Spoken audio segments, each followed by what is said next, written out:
Good afternoon, everyone. Welcome to today's Community of Practice webinar hosted by the Leadership Development Group entitled Intelligent Influence, the 4 Steps of Highly Successful Leaders and Organizations, being presented today by TLD Group consultant, Dr. Dale Caldwell. We will begin momentarily. Just a few quick notes while we wait for a few more people to join the call. All attendees have entered the webinar on mute. However, we welcome your questions and comments. While on mute, feel free to enter them in the questions box in the GoToWebinar control panel on your screen. We will take time during and towards the end of the webinar to address them in addition to the periods when, any other questions that you may have. Lastly, we will be recording this session. The recording and presentation will be made available to all attendees. We are now ready to begin. It is my pleasure to introduce Tara Satlow, Director of Client Solutions for the Leadership Development Group. Tara? Thanks, Lisa, and good afternoon, everyone. I'm delighted to welcome you to TLD Group's Fall Community of Practice webinar entitled Intelligent Influence, the 4 Steps of Highly Successful Leaders and Organizations, which is being presented by one of our esteemed Community of Practice colleagues, Dr. Dale Caldwell. But first, a little bit about TLD Group. As you can see, we are a small but fierce core team of 5 women located in the greater New York City and Boston areas. And I'm proud to say that we've been granted certification as a women's business enterprise under the exceptional leadership of our President and CEO, Tracy Duberman. Our certification recognizes our commitment to fostering diversity and also helps organizations meet their supplier diversity goals. Next slide, please. Our mission, developing leaders and teams to execute strategy within their organizations, within their sector, and across the health ecosystem. Our vision, transforming the health industry through its greatest assets, its people, through our innovative talent development solutions, and our values. Innovation, mindfulness, passion, agility, curiosity, and teamwork to create impact. Next slide, please. As many of you know, TLD Group is a global talent development consulting firm for leaders, teams, and organizations with an exclusive focus across the health ecosystem, providers, pharmaceutical companies, and payers.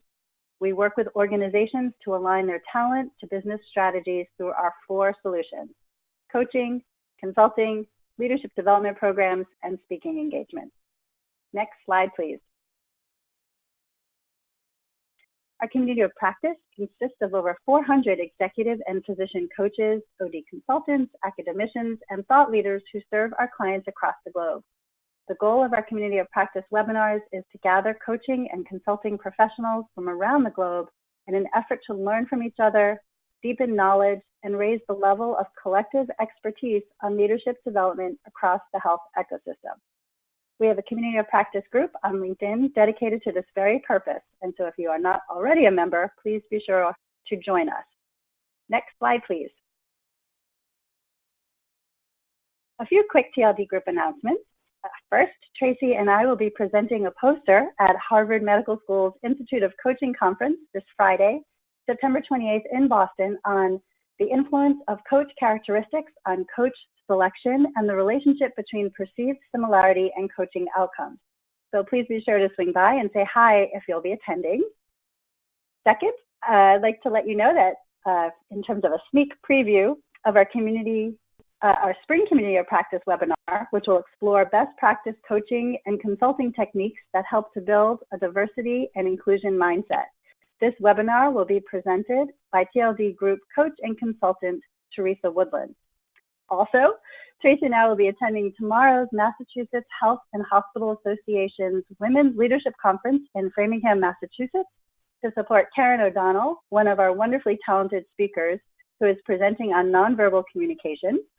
So if you are in attendance, please let Tracy and I know by emailing Tracy that you'll be there so we can see you face to face. And likewise, please let us know if you'll be attending the Columbia Coaching Conference in New York City, October 17th through the 19th. Next slide, please. Today's webinar, Intelligent Influence, the 4 Steps of Highly Successful Leaders and Organizations, is designed exclusively for and by an esteemed member of our community of practice, Dr. Dale Caldwell. Dale is the CEO of Strategic Influence, LLC, has over 15 years of experience as an executive coach, management consultant, facilitator, speaker, and trainer. Prior to that, 10 years as an HR leader in a broad range of industries. Dale is one of the world's leading experts on the relationship between professional success and influence, and developed and trademarked Intelligent Influence, which is an original framework that combines past personal influences with strategic external influences to maximize both individual and organizational success. Dale has his BA in economics from Princeton University, his MBA in finance from the Wharton School of the University of Pennsylvania, and his EDD in educational leadership from Seton Hall University. And now it's with great pleasure that I hand the mic over to Dale. Thank you so very much. It's such an honor to have an opportunity to speak to so many wonderful coaches and to work with the team. The TLD team is one of the most amazing teams I've worked with. I just love your positivity and the positive influence that you give all of us. So thank you very much. Welcome everybody. I really normally like to have an interactive discussion session, but this is a webinar and we'll get a chance to have some questions later. So I want to take you through this intelligent influence model. It's a different way of thinking. It's not complex, yet it's rarely thought of. So my hope today is to get you to think a little differently, not only about your coaching practice, but really about yourself and your life. And so I wrote this book, Intelligent Influence, the 4 Steps of Highly Successful Leaders and Organizations, in 2012, I think it was published. And I've just been overwhelmed with the positive response I've received because the book is very different than a lot of other frameworks, and it builds on emotional intelligence and 7 habits and good to great and all those other wonderful frameworks, but provides a new way to think about things, not only from a coaching standpoint, not only from a consulting standpoint, but even from a strategy standpoint. And so when I came up with this framework, I was wondering, why did I come up with it? Why is it that human beings don't really interact the way that they should, given how advanced we are technologically? That we still have war, and we have racism and sexism and hate and envy, and all these kinds of things permeate our society. Why is that? And if you may recall, the late Carl Sagan said, well, I want to make understanding the universe easy. So why don't I create a 1-year framework to help people understand the relativity of the different aspects of the universe, if in fact these were true. So if there was such a thing as the Big Bang, obviously that would be, the first minute of January 1st. But in relation to the Big Bang, Earth would come around about September 25th. But most interesting is that human beings would be on this Earth around December 31st at 10 p.m. So in the scheme of the universe, we're relatively new, we're relatively young, so we don't interact in ways that you would think, given our technological advances. So there are real opportunities for these human frameworks, and there'll be many more that I'm sure will be developed, that really help us get along a lot better, and that's all part, I think, of our evolution. So how did I come up with this? So I was going to write a book on leadership, and of course you all have read a million books on leadership, and there are a million books on leadership. And I had these 10 steps to leadership, and I knew my book was going to be one of the best. I was confident it was going to be a great sell. But I'm kind of an etymologist. I like words, and I like to look up definitions of words, because I learned that we as human beings don't always use words in the right way. And words often take on meanings which are very counter to what their original intended meaning was. And so I looked up the definitions of leadership, command, and authority, and I found in the definitions that the word influence was used at least once in each one of those definitions. So it got me thinking about this word influence and how it's a word that is hidden in plain sight, that you'll watch the evening news tonight or look at it on your computer, and they'll say she's influential or he's influential. Now, what does it really mean? Does it mean they're popular? Does it mean they're rich? Does it mean they're famous? Yet we really don't really think and talk about what influence really means when we apply it to an individual. But I've learned that we do what we do, think the way we think, and accomplish what we accomplish because of influence. In fact, I like to say all that exists really is influence, and everything we do is influence. And so, especially as coaches, how we look at people and how people look at us is rooted very much in influence. One of the examples that I use are accents, and that no child is born who speaks English was born with an accent, an English accent. They could be born in Brooklyn, or they could be born in London, or they could be born in Australia or South Africa, and they develop an English accent, but it's very different. And the interesting thing about that influence, and it's all based on the influences in their life, that they speak the way they think because they're interacting with people who speak a certain way. The interesting thing about this, though, is that they keep that accent for the rest of their life, largely. Now, some people are able to change and so on, but rarely do people change. So think about all the other things in our lives that are all based on influence. Our favorite food, our culture, our religion, who we think is attractive, virtually who our favorite sports team is. Virtually everything in our life is rooted in influence. And so one of the things I like to say, especially to a young audience like this, is that I know what the best music in the world is. And they say, oh, this guy, what does he know about the best music in the world? And the best music in the world is the music we've heard between ages 10 and 20. Doesn't mean we don't like other types of music, but that time in our life was a very, very emotionally impactful time in our life. And so many of us have a song we remember our first love and our first kiss and our first relationship, our first breakup. Doesn't mean we don't like other songs. But the interesting thing is that people will fight almost to the death about their music being the best. This music today is horrible compared to my music in the 80s, the 90s, the 70s. But that's all rooted in influence.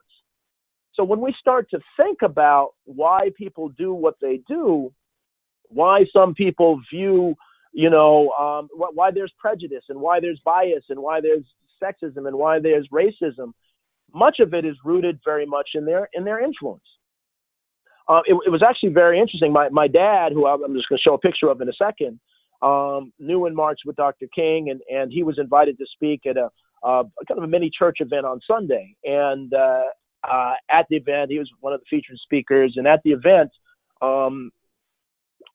my dad asked me to say a little bit, and I talked about this influence model. I said, we're all products of our influence. And I used that music analogy. I said, that and they're really talking about racism at this session. And they said, if you are, if you look at trying to change people to kind of enlighten them to realize that all people are the same, you can't assume that people think the way you do.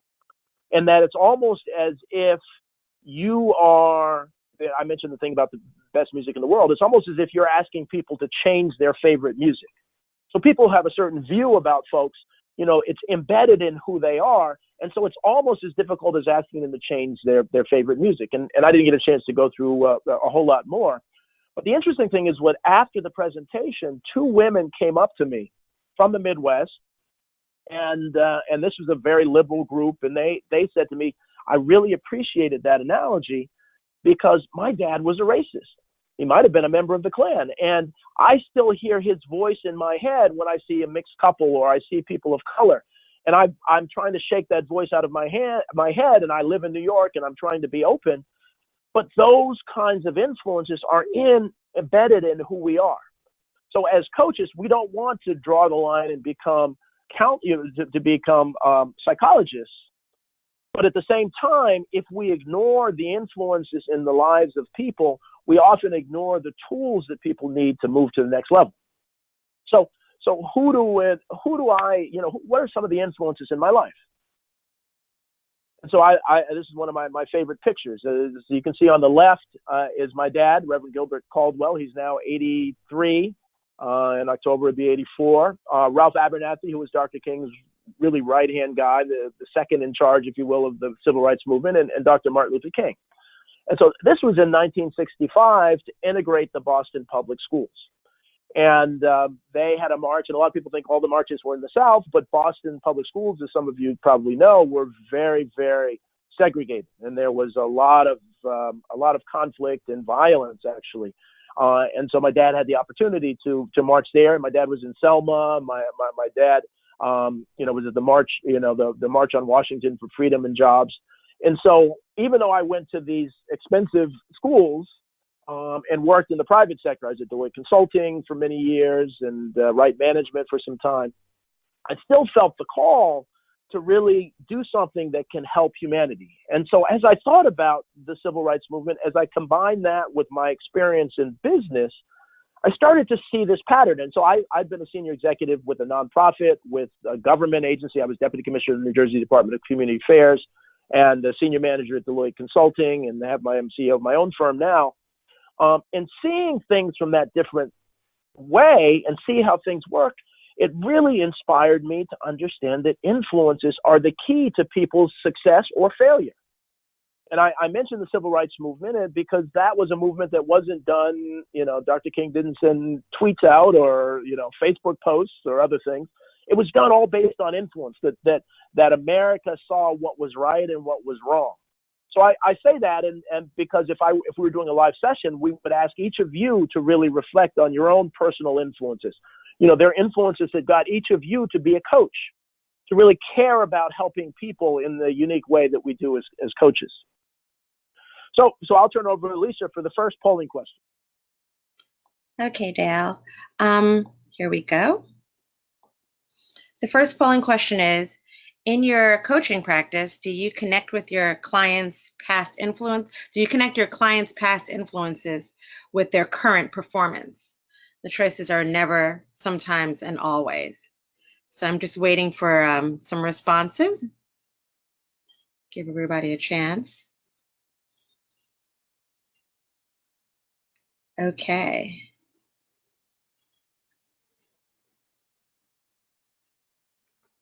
All right, we'll give them 5 more seconds, and then I will share with the group.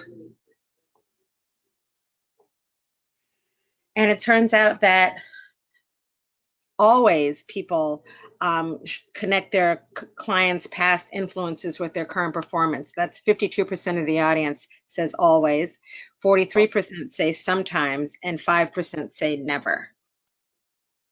Oh, excellent. Okay.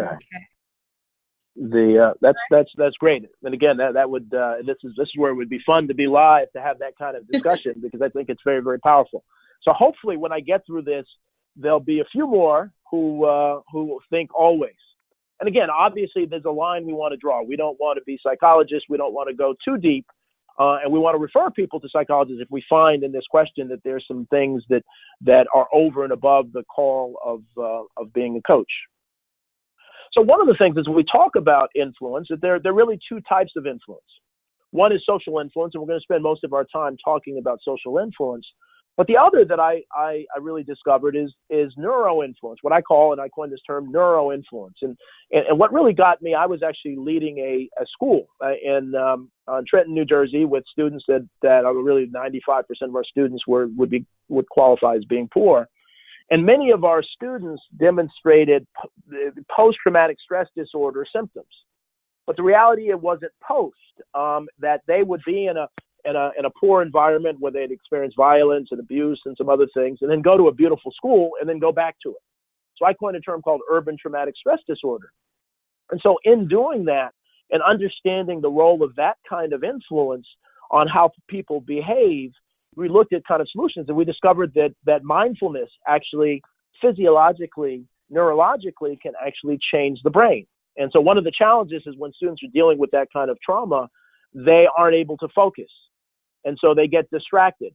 And so things like mindfulness, spending 15 minutes a day or so on your breathing, thinking about that, has shown to reduce recidivism and to improve test scores. So that kind of traumatic stress disorder is a whole other kind of line of things. And so when I'm talking to schools and other things, and there's some other things that people can do, and actually some coaching type activities that happen. But today we're going to talk more about the social influence. And so one of the things that I want to talk about related to the neuro influence is the prefrontal cortex and the amygdala are the critical components of the brain. And so the amygdala actually changes in connectivity because of this trauma. And I would suspect that you've probably many of you who are experienced coaches have interacted with people who've dealt with a different type of, maybe it's not violent trauma or stress or other things, but it's very, very real in today's environment.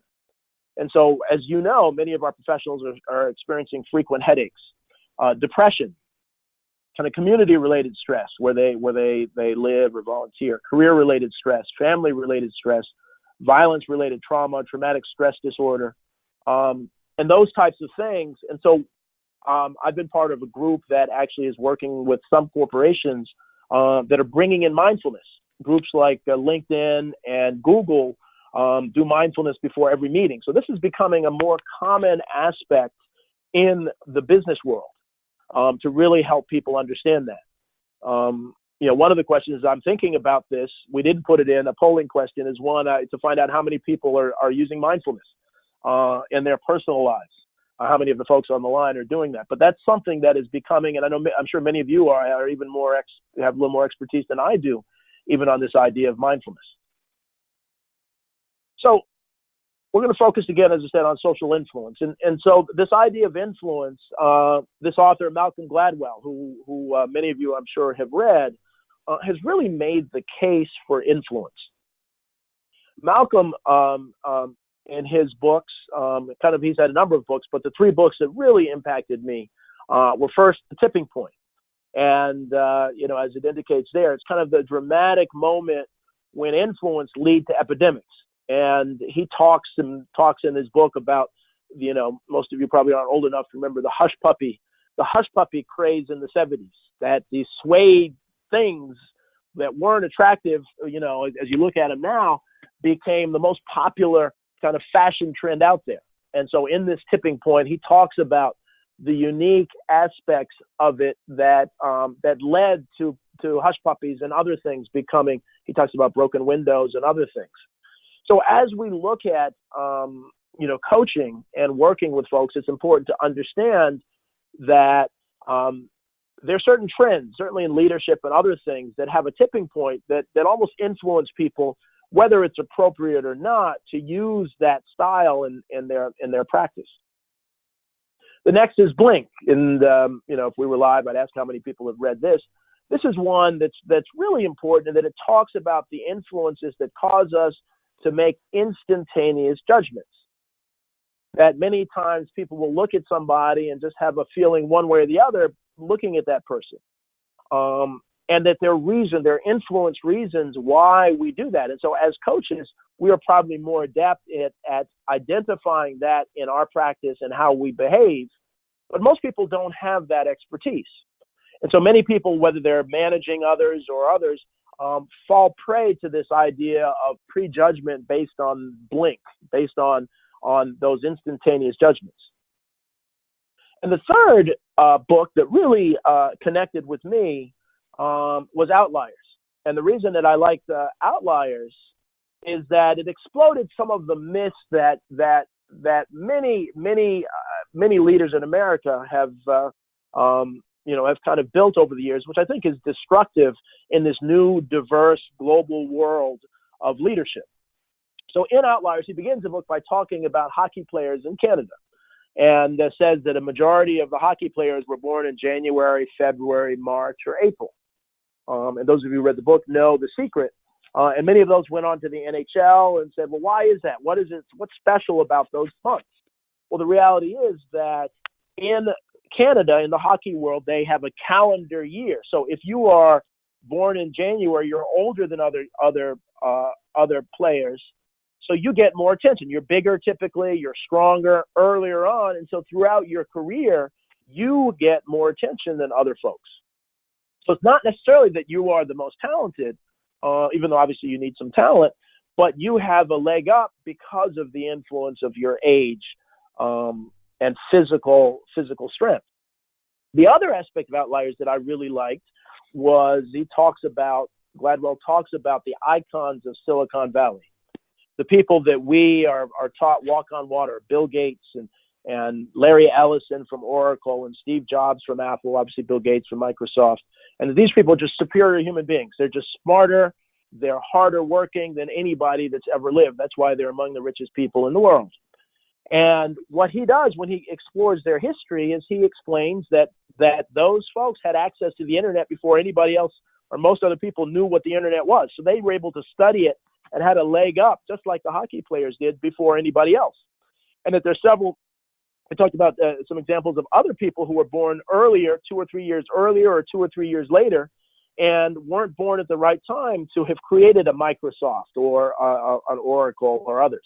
Not to take away from the success of those outstanding individuals, but the reality is that it's more that influence plays a critical role in the success of everyone. One of the most destructive myths in the world now, but certainly in the United States, is this idea of the self-made man or self-made woman. That I did it alone. I'm the CEO because of my hard work and my hard work alone. As coaches, we know that that's nonsense. However, many people act based on that understanding. So you see, and I'm sure all of you have had coachees or clients who you work with who think that, well, you know, I did it this way. I need my team to do it exactly the same way I did. And if they don't do it that way, I'm going to yell and scream at them. And so this is all built on this influence of this idea of the self-made man or woman. So again, there are 3 potential outcomes of influence. So influence is in everything. There's a positive influence, there's a negative influence, and there's no influence, but there's a shadow of influence in everything that we do. And so one of the things that has really that really makes this much more relevant than ever before is the idea of leadership control versus leadership influence. That the business world is becoming more diverse. It's much more international. There are many more women. There are many more people of color. There are many more people with different skills. Young people are very different than the baby boomers are different than the millennials. So when you had a very monolithic business world, leadership control was applied and was somewhat effective because everybody thought the same way. And so when leaders said jump, people who wanted to be the CEO would say, how high do you need me to jump so that I can be a CEO? Now, because it's very diverse, leaders say jump and people say, why don't you jump? I'm busy. They don't want to be the CEO. Many young people want to make money, but they also want to make a difference. So this idea of leadership influence is so critical at this time because you can't control what your team does. You have to influence them. And as we'll talk about, you have to influence them in a way that's meaningful to them, not to you. So this is the framework, the intelligent influence framework. And so on the top, you can see internal influence, which is how you've been influenced. Then you have external influence, which is how you influence other people. You have influence understanding, which is understanding, one, how you've been influenced and how you influence other people. And influence actions are really, what do you do about it? What do you do about your internal influence and what do you do about your external influence? So it really is a pretty straightforward, simple framework. So let's go to it. So the first step is influence awareness. And what we do is, and what I do as a client or we do with the workshop, is we really begin to explore the influences in a person's life. And so, who's influenced you in the past? You're a manager. Who's been a big, what boss has been a big influence on you? What people have really helped to shape how you view the world? And so and the interesting thing I find is that the more ingrained people are with this idea of the self-made person, the more they like talking about themselves. And the easier it is to actually open them up for real coaching. The next step, and these get progressively more difficult, is, okay, your boss influenced you. How have they influenced you? What role has that played in how you manage and how you lead and who you connect with and how you live your life? And it leads to some really, really interesting and robust discussions. Oops. The next is, what impact has their influence had on me? So we're getting a little deeper. What has been the impact? And rarely, first of all, the interesting thing is I find that rarely have people really thought about who's influenced them in the past. They've almost never thought about in any detail how that person has influenced me, or let alone what impact that influence has had. And so one of the things that I tell folks is that if this mentor was a positive mentor, and a lot of these influences can be negative, we ask people, have you sent Joe an email just to say, hey, Joe, I was talking to my coach, and he reminded me that you were just such an important part of my life. And that opens people up in a way and connects with people in a way that builds trust over and above what you would normally have with your coachee. The next is, this gets a little more difficult because we need people to understand, are my perspectives reinforced because I spend time with people who think the way I do? And so again, regardless of your political affiliation, we're living in a time now when we have Democrats telling each other they're brilliant and Republicans telling each other they're brilliant, and we're not having the kind of dialogue. We're spending time with the same people. So guess what? We begin to reinforce and think the same way. As many of you know, most CEOs have an extraordinary ability to interact with, or the good CEOs have an extraordinary ability to interact with people who are in finance, who are in operations, who are in sales, who are in accounting, who, to work with different people. So one of the things that's critical is for leaders to get out of their comfort zone and actually end up spending time with people who are very different, who have different skill sets, who have different backgrounds, who have different experiences. What this does is it begins to develop this skill of influence awareness. The next is that, do I spend enough time trying to understand the perspectives of other people who are different from me? This is really a development skill that is so critical for all coaches and really all people in the business world. And even as coaches, for us to really talk to people that, I think totally different than she does, but I need to go out to lunch and ask her. It's not enough just to eat with them, but to ask her, well, who's been a big influence in your life? I want to understand why they view coaching very differently than I do, or why they do view politics differently, or why they do view anything very differently. But we don't do that enough as human beings because we want to stay in our comfort zone. And I find even coaches are reticent oftentimes to really talk to people who are very, very different. But we need to do that because this develops, and you'll see as we go through this framework, what this does is it helps you develop this skill of influence, which really is what we're helping to teach, is empathy, which really begin to kind of empathize with where people are so that we can provide better tools for them to be more successful. So then we'll move to the next step, which is influence impact. So what we want to do is really understand, once we've understood our influences, we want to understand what are our influence strengths and weaknesses. What is the impact of what we're doing? And this is where, more traditionally you get a sense of where the client, feels that they're succeeding and where they feel that they're not doing so well.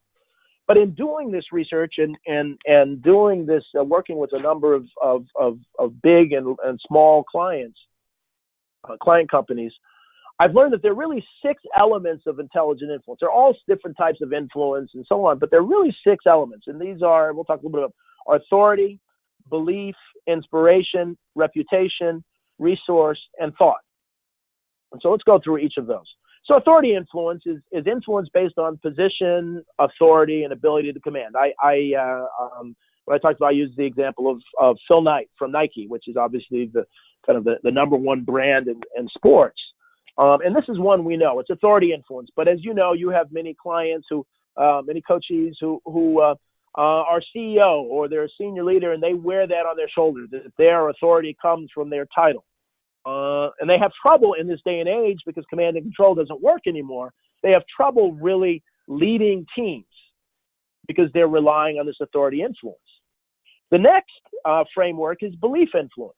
And so this is influence derived by appealing to the common beliefs or faiths of others. And I use someone, I was at Princeton when I was there, this guy named Jeff Bezos, who did something really pretty dumb. He had a great cushy job on Wall Street, and he loved reading, and he saw the internet industry was growing. So he started this bookstore online and got people to put their credit cards online. So back when he did this, that was not the thing to do. Nobody trusted the internet, so why would I put my credit card? Well, Jeff Bezos turned that little book business into Amazon. He is now the richest man in the world. And so he was really I forget what he majored in at Princeton, but he was very much an introvert, not an inspirational kind of guy, but he got people to believe in this concept. And so this belief influence is really to connect with certain people that need you to kind of give me the facts, Jack. Whereas the next is inspiration influence, and the influence derived from the ability to motivate people to act. And I use Richard Branson, a version of the Virgin companies. Richard Branson is a dynamic individual who is energetic and positive and leads. And so you say, well, I would much rather have a Richard Branson than a Jeff Bezos. But the reality is that some people need a Jeff Bezos, they need belief influence, and others need a Richard Branson. And so as your clients are leading, it's important for them to understand, and I'm sure some of you use different language, but to accomplish the same goal, to understand that they need to understand how people are different and what kind of leadership applies to them. But we want to go a little deeper because we want to understand what influenced people to be passionate about those different types of influences. And so as we do the coaching, and that opens up a door to really help people understand what developmental needs they need, which we'll talk about in the next one. So some of the other types of influence is reputation influence derived from the broad-based recognition of others. And so I use James Burke from Johnson & Johnson, and it's actually sad that most people don't remember James Burke. He was the CEO of Johnson & Johnson during the Tylenol crisis. And so what he did is he put the reputation of J&J ahead of everything. And so if you recall, I think it was in Illinois that several people died because someone, and they still don't know who did this, put cyanide in the Tylenol. And it was proven, Johnson & Johnson knew that they didn't do it. It wasn't their manufacturing mistake. But instead of saying, well, it's not our problem, what he did is he took it off the shelf. He said, we value our customers more than we do profits. And that helped Johnson & Johnson become one of the most respected companies in the world at the time. Since then, J&J has had some challenges in not doing that they actually, in one instance, they bought stuff instead of really opening up that we made a mistake or there's a potential mistake. But out of that came the protective packaging that came out of this incident and others. And so James Burke put their reputation ahead of others. How does that relate to coaching? One of the things that's critical for our coachees is for them to do what Mayor Koch did and ask, how am I doing? Because how they're doing is not always related to exactly what they're doing. And so we're living in this matrix management world where people are reporting to 2, 3, or more people. And so they may write a report for Sally, and Sally says, that's a great report. But that same report is given to John, and John says that's the worst thing he's ever read. So which is it? Is the person doing it right or wrong? But what we happen with this influence model is people need to understand how they need to influence Sally versus John. Is that Sally likes it a certain way, the way that he put it, John likes it a different way. So as we have coachees that are reporting to people, it's important to understand that the influences of their boss often dictate how they should behave or what they should do or how they should present deliverables to that particular person. Next is resource influence, and we often overlook this. It's really influence based on the ability to share valuable organization assets. So there are many people who don't have a big title, but they control human resource assets or financial assets or real estate assets or other things. And so they have influence in the organization. I use Eric Schmidt of Google because he's another guy that I'm kind of torturing myself because these people he was there much before me. They're billionaires and I'm not. So I put them there as my own coaching, my own challenging. But we often forget that resource influence. So people have influence in ways that they don't think. And I mentioned Google because they were leading in internet searches and they went out and bought YouTube so that they'd be leading in video searches. And finally, thought influence. And obviously Steve Jobs from Apple, Apple is, became successful because of thought influence. And so individuals need to begin to think about how they should use thought influence. And And innovation is becoming commonplace. And so the people who are succeeding now have developed an ability to be thought of as a thought leader in their particular aspect of the job. This is important because, as I mentioned about influence awareness, the innovation often comes from other areas. Some people say there's nothing new under the sun. It's just a reapplication of other things. And so if you are in influence awareness, if you're spending time with different departments, with finance or human resources or sales or engineering, oftentimes there's a best practice in finance that actually could be useful in human resources. And so you find the people that do that often have a leg up. One of the things that I say, I was at Deloitte Consulting for 11 years, and one of the things that consultants do is they're smart enough to know that the people on the ground, the people who are actually, where the rubber meets the road, have a lot of insights that often aren't listened to by the senior management. So often talking to those folks and then conveying that information to the senior management really helps companies make cataclysmic, actually transformational change in what they do. And so that thought influence often comes from listening to other people. You don't have to be the most creative person in the world, but if you're a good listener and you're a good thinker, you can come up with new and innovative ways. And that's one of the areas that we can help some clients. I've had coachees who aren't thought of as thought leaders. So it's critical to do that.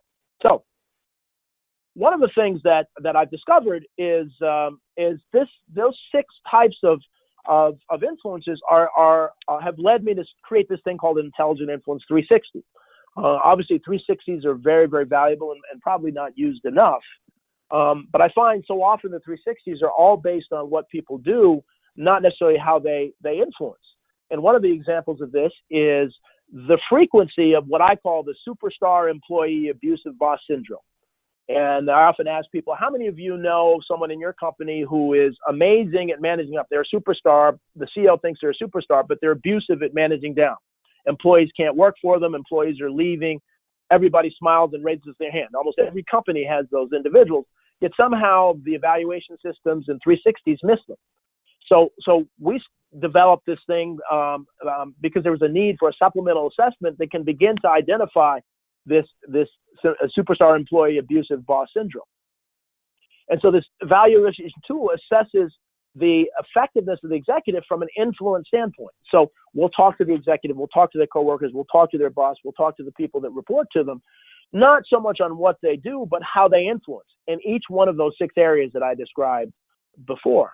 And it is fascinating to hear and see how people view and how differently they're viewed than they think they are. But the trick of this influence thing is that it's a tool that allows constructive discussion without defensiveness. Because if I give someone a report and say, Dale, well, that wasn't a good report, I'm a writer. I'm insulted by that. But if I give someone a report and say, Dale, well, that really wasn't what I'm looking for, but how could you have influenced me differently? How could you have met my influence needs? I'm okay with that.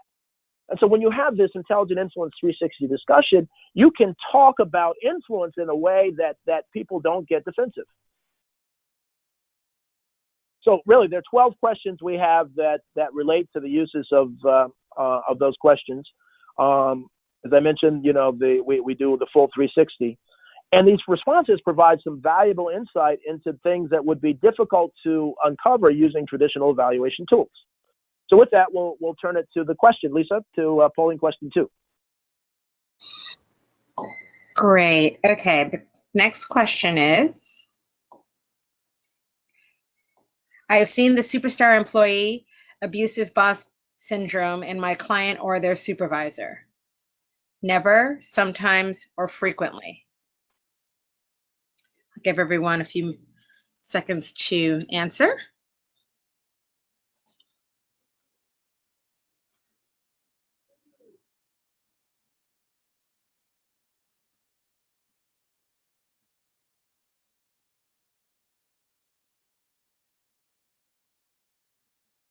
Okay, 5 more seconds and then I'll close the poll. All right. So it seems that 90% of the audience has at some point seen the superstar employee abusive boss syndrome in their client or supervisor, and 10% have said frequently. 0% say never. Wow. See, that's actually even higher than. I mean, the good news is that's why we coaches have jobs. That's really why, you know, this situation is really what people say. We need to get a coach here because you know, this person is really good, but they're not good for many aspects of the organization. So.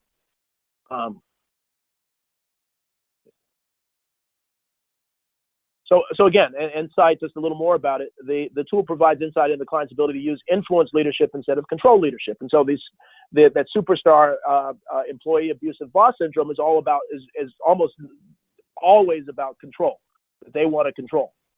It's also about that idea that the self-made man or woman, because they think, okay, well, I became successful by doing it this way.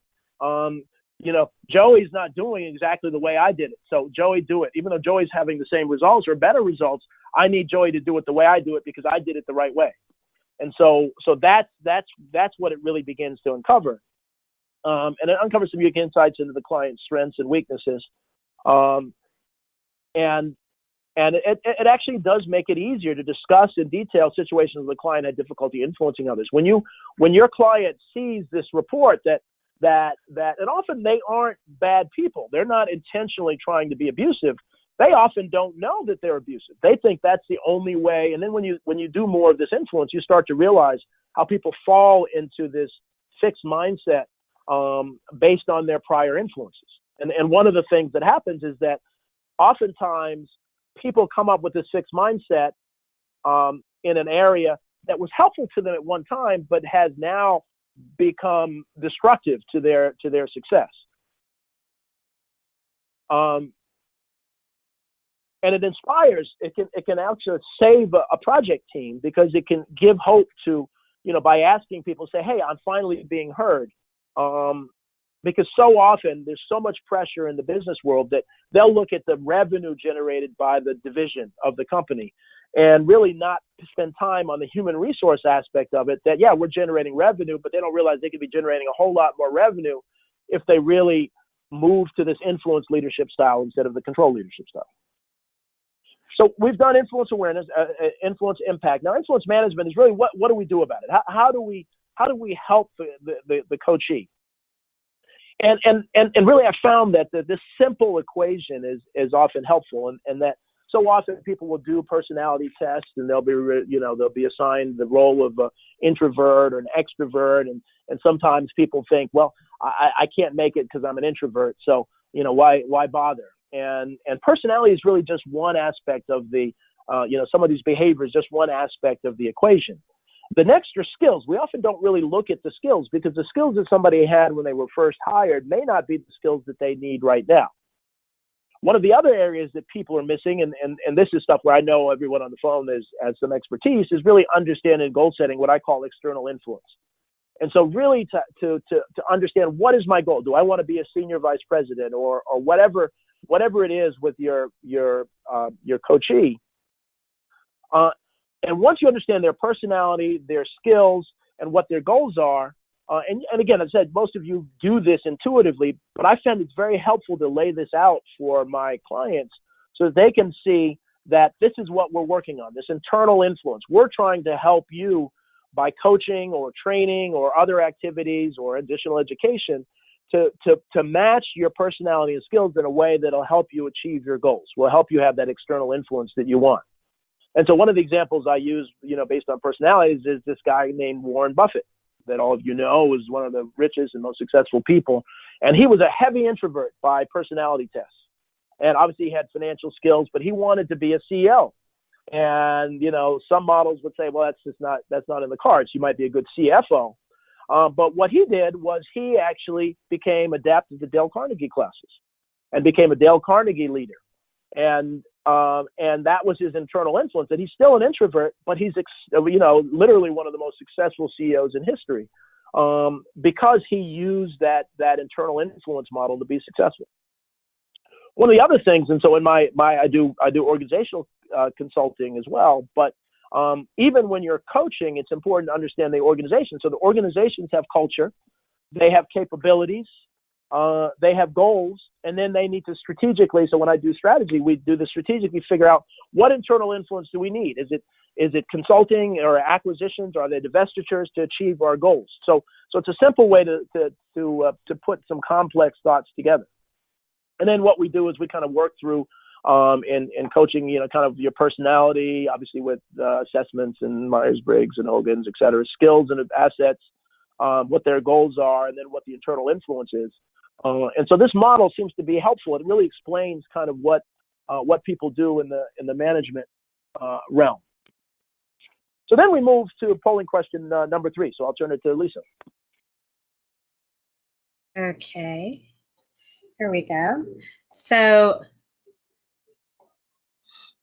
which situation have you seen most often in your coaching practice? A client who exerts too much control over their subordinates, has strong technical skills but is struggling as a manager, or is very talented but needs coaching to get to the next level. So which situation have you seen most often?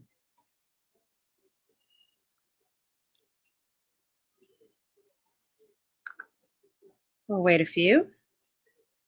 About half of the group has voted.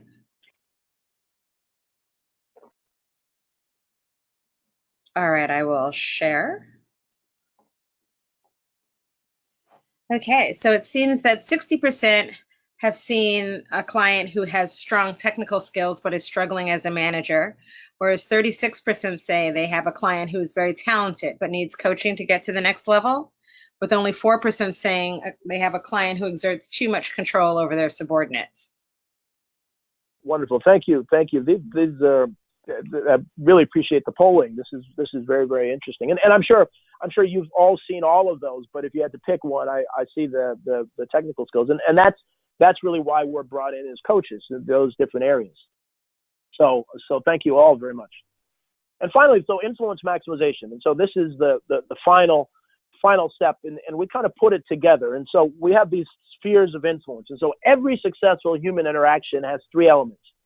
The first is credibility, and that if you're not credible, nobody's going to listen to you. Nobody's going to talk to you. The trouble is that a lot of our clients and a lot of others use credibility, use their title to say, well, I'm the boss, I'm the CEO, you will listen.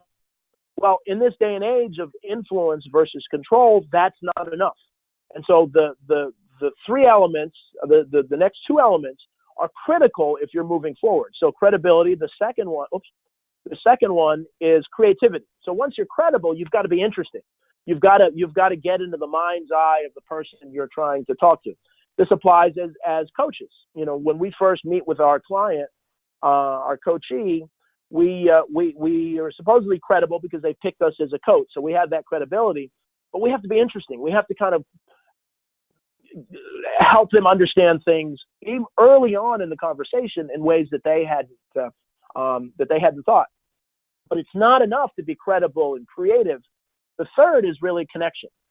And so what you have to do is connect not just with the person, but you have to connect with their influences, which is why we've gone through this whole exercise, is that you cannot connect with other people's influences until you know your own influences, until you know why you do what you do. It's going to be very hard for you to understand why other people do what they do. And in this day and age, that if you don't understand why people do what they do, you're not going to be able to provide the as effective a coaching paradigm as you would otherwise. And so when all of this happens, then you maximize influence. And so what we do is I say we, but what I do in my coaching is really help the client understand where they're trying to work with their boss or the people who report to them or their coworkers, is to have them really think about, well, where are you credible? In what way are you credible? And how are you creative? How are you in the mind's eye of the people you're trying to influence? And then how do you connect with their influences? And the beauty is that I like to work and deal with conflict, because I find that conflict are not necessarily 2 people at odds. It's 2 people's influences at odds. So if I have Sally and John again, and they're here, and they're arguing about something, or they disagree about something, and I say, well, John, what do you think influenced Sally to have her perspective? And Sally, what do you think influenced John to have his perspective? And it's amazing how that doesn't always, but how that can really help a more constructive interaction between the two. So as you go forward and think about this idea of credibility, creativity, and connection, and where you are having trouble, maybe it's selling to a business, to sell your coaching services to a company. Why aren't they buying from me? Well, do I have credibility? Okay, I have credibility. Do I have a framework or something interesting that's unique about what I'm offering them? Or do I connect with them? Sometimes you don't connect with people because they say, well, I need a bigger organization. I need a big coaching firm, and you're just a single firm, and it's going to be very hard for you to connect with their influences to think they need that. So again, that framework is so important in every aspect of your life. And use it. You can use it in your personal life, your social life. If you are going to take your spouse out to somewhere, you better have for your anniversary, you better have credibility, creativity, and connection to make sure you kind of knock it out of the park when you get together. So polling question 4. Okay. So basically, we're just asking the audience whether they would consider using Intelligent Influence 360 evaluation tool in their coaching practice. So we'll give them a few to consider all that's been presented.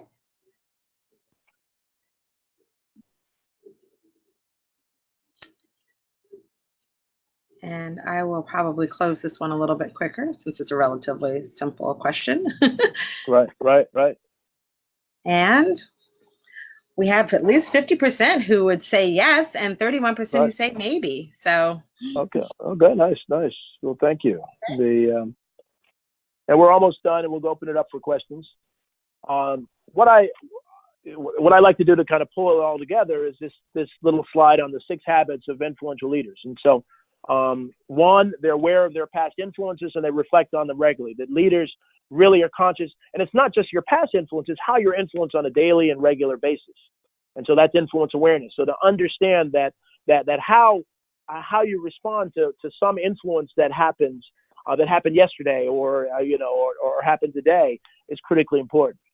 Next, they know their influence strengths and weaknesses. It's important to be self-aware about your influence, meaning I have the skill of influence people in a certain way. I've got to work on that. I may be the Jeff Bezos of the world where I'm just the facts guy, but I have people that I need to be, Richard Branson. And so I need to understand my influence strengths and weaknesses. 1, they strategically manage their daily and long-term influences, that they make sure that the right people are around, that you're around the right people who can be inspirational, people who can help you achieve your goals. We don't spend enough time doing that. I have a 14, she turned 14 on Sunday, daughter who's just started high school. And you see the kids that have the bad influences are the ones who go down the bad road, and the kids who have the positive influence are the ones that do well. And so those influences are much more powerful than we think, even in the business world, but certainly throughout our whole life. And then finally, they demonstrate credibility in all that they do. Make sure that you're present and that you have credibility in the mind's eye of everyone you interact with. You know how to use creativity to be interesting. So it's critical that not only are you credible, but you have to kind of get people to think differently about themselves, about others. And this creativity is so critical. And then finally, they know how to read and connect with the influences of other people, that it's really important for you to understand why people do what they do.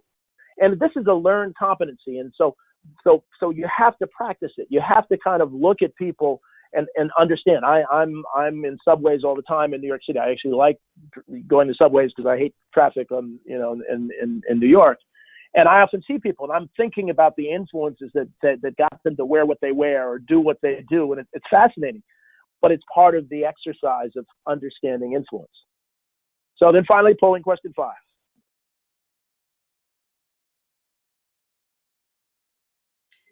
Just a quick question to find out if you'd like to learn more about the ways that the intelligent influence framework can support your coaching practice. So I'm sure we will be providing contact information at the end of this call and also in the emails that we will send as a follow-up. So I'm going to close this poll and share that 81% are interested in finding out more. Excellent. Oh, that's great. Great. Well, thank you all. Thank you very much. And so we're now at the questions. How'd I do on time? Did great, Dale.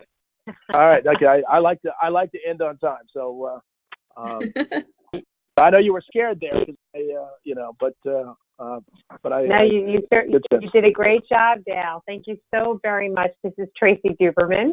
I am just incredibly thrilled to have had you share your time and your model with us.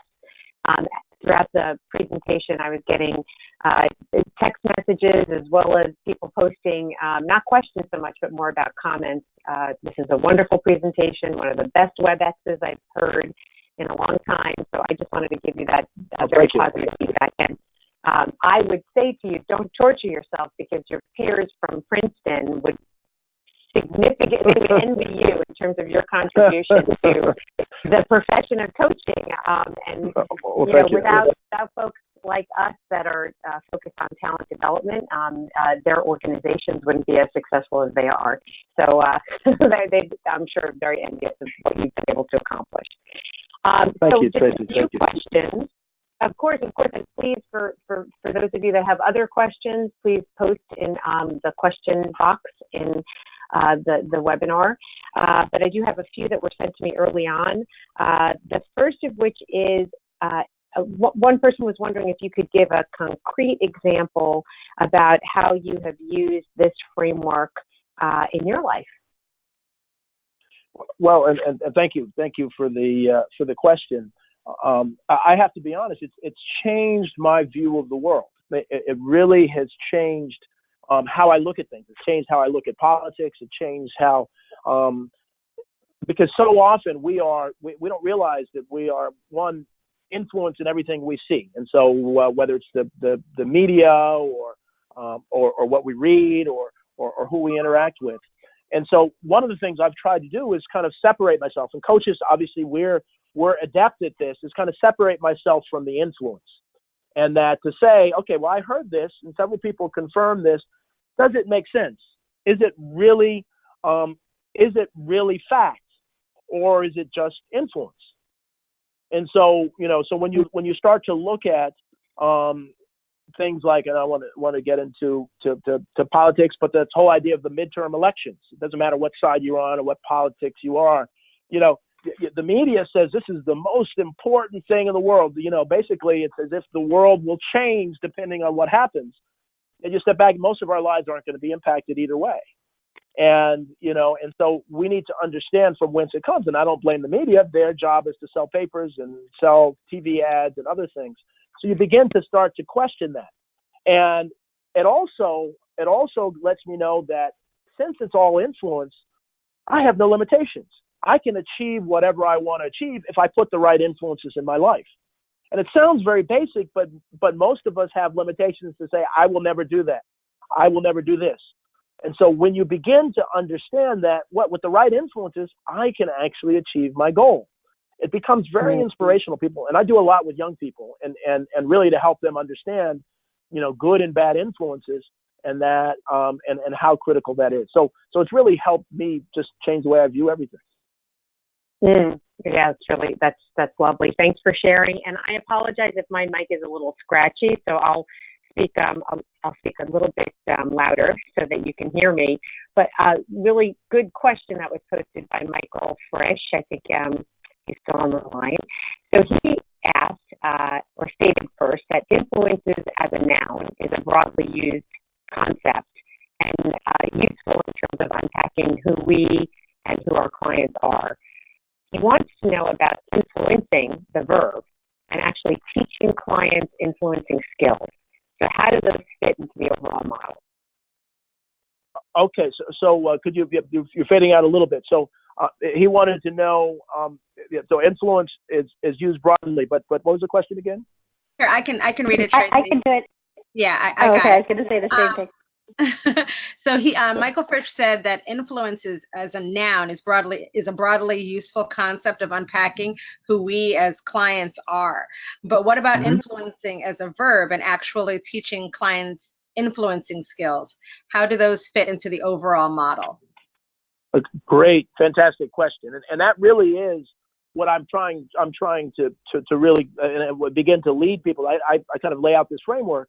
But then what we want to do is, how do you strategically influence other people? And so the way we do that is once people understand their own influence, and that's really an important first prerequisite.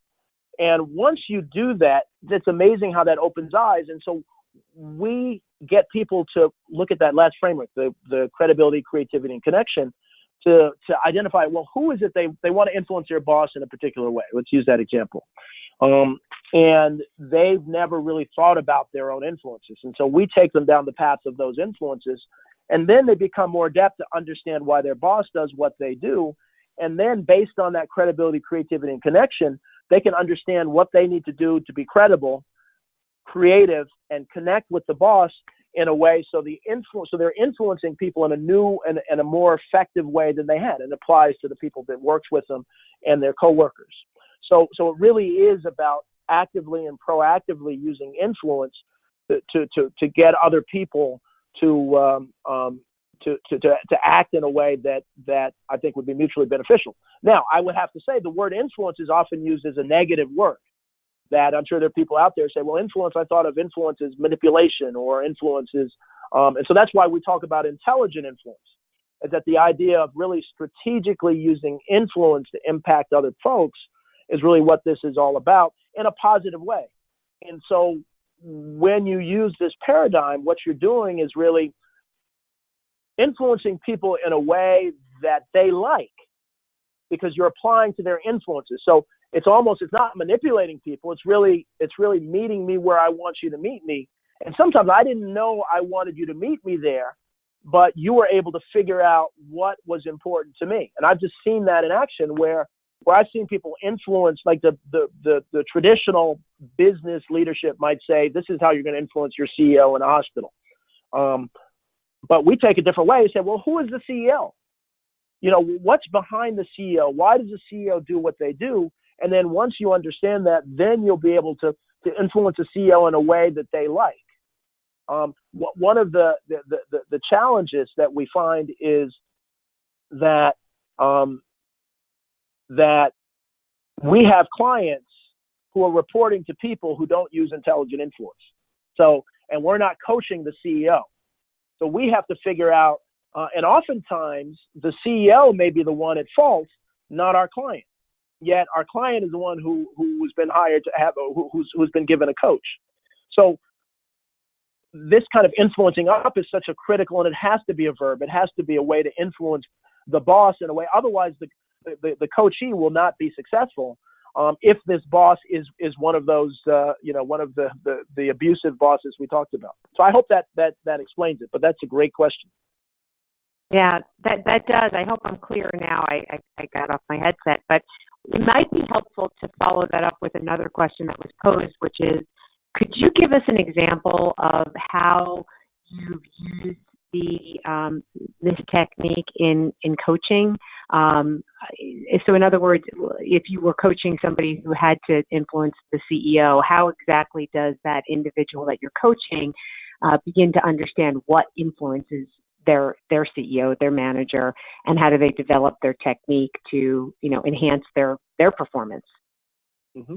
Well, what we do is, and it ties very much to that. So this influence awareness piece is I often start, just kind of tell me, kind of introducing it. And the amazing thing is, very rarely do people, because I know as coaches, we're always scared that we're going to get into the psychology of things. And so some people stay away from this because they're so scared that we're going to get into abuse or whatever. That I've never had that happen. I've never had, because we're not exploring, we're not trying to get there. What we let people talk about influences that frankly, 90% of the time are in their head already. and just nobody's ever really asked, or frankly, nobody's ever cared.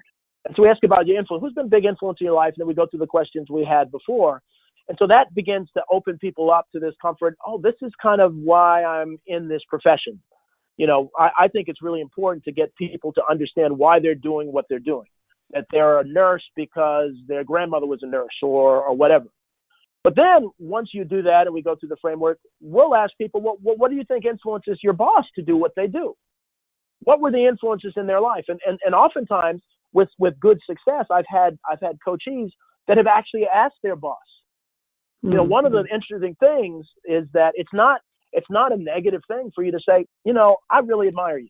When you play to people's egos, can you tell me your CEO? What influenced you to become a CEO or to get in this profession? And instead of some people would say, oh, they're going to say it's none of your business. No. Instead, it's a flattering thing, and they start to open up. And once you're adept at listening to what they say, it opens your door to understand. This is why they do what they do. This is the way that I can influence them. And then with my coachee, we talk about that. We talk about, what did you learn? Oftentimes in my seminars, I'll go around the room and I'll ask people, well, what company you work for? What's your title? How long have you been there? And then about an hour later, I'll ask them, well, tell me who's been a big influence in your life. And I say, well, what we did before was find out what you do. When we talked about influence, we're finding out who you are. And I've done that with people who've worked together for 30 years and have not known things about the people that they've worked with that are fascinating. And so when employees do that to their boss, they learn and they're adept at listening to what they hear. They become much more adept at understanding. In fact, I don't even know how you can do that, how you can positively influence your boss without understanding why they do what they do. So that's kind of a trick that we do. It goes back to the other question, as to use it as a verb to really help someone be more effective with their boss. Excellent. You talked a lot about the 360. Could you explain how it differs from a traditional, if at all, a traditional 360? And my sense is that folks on the phone might want to see what the 360 looks like. So if you could provide some information about how they can access that and potentially be able to partner with you to utilize it in their own coaching, that would be really helpful. Yeah, no, great question. And so it's actually very, very simple. It's probably a lot simpler than a lot of the traditional 360s because we use those 6 different types of influence and really just try to gauge how effective the coachee is in the mind's eye of the people that report to them, their coworkers, and their boss. And even though it's simple, what we do is we really ask them to really the kind of 5, that they're basically highly effective or not effective at all, and then we provide some lines for them to elaborate, and we'll keep the individual confidential if they want. A lot of times they don't want it confidential, but for each one of those 6 things, we have a question, and then we allow people to elaborate. And so because it's simple, because it's pretty straightforward, because it's not as deemed as evaluative as traditional evaluations, people are very open. But most importantly, the coachee becomes much more open to getting this kind of feedback. So for example, if someone says under belief influence, we talked about Jeff Bezos of Amazon, belief influence. She said, Joy is an inspirational leader. She's just tremendous. But I really want somebody that'll lay out the facts and get me to believe in the project. Those are the kinds of things that you'll say. And so I'll talk to the coachee and I'll say that to him. That's not offensive. It's like, well, some of your staff, some of your team needs you to really kind of explain more why you're doing what you're doing. Or it could be the opposite, that Joy does a great job of explaining what we're doing, but we need more inspiration, more energy. I need more energy. I need to follow her. I need her to be more of a leader that inspires me.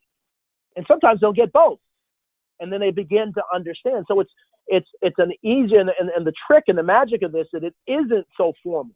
It's not kind of the formal evaluation tool that has has been studied by the top institutions in the world and has done this. This is just a tool that's customized, and this whole thing is something that's customized for every individual that interacts with it.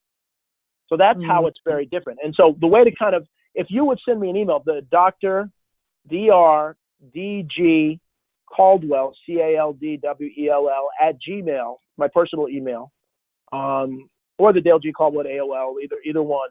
Just send me your interest, and I'll call you, and we can kind of talk about it, and I can send you some stuff, and we can begin to work it, work it if you think it's effective with some of your coachees.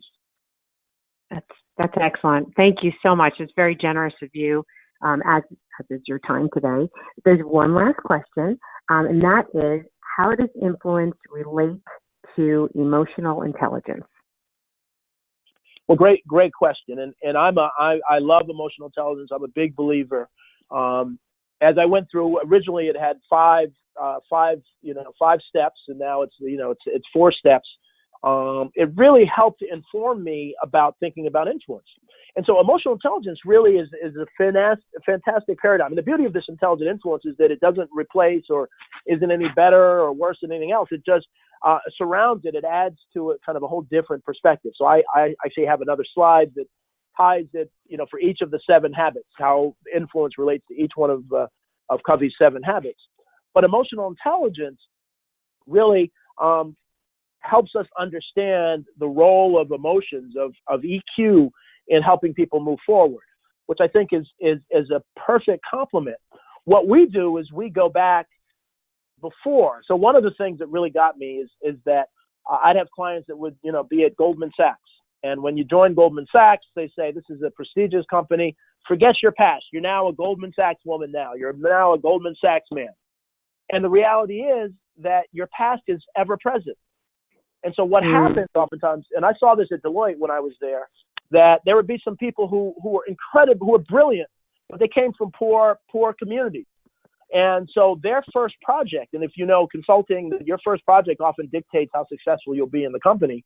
They may not have done a great job on their first project because they didn't have those skills, but the guy who was less intelligent, whose dad was a CEO, did a great job.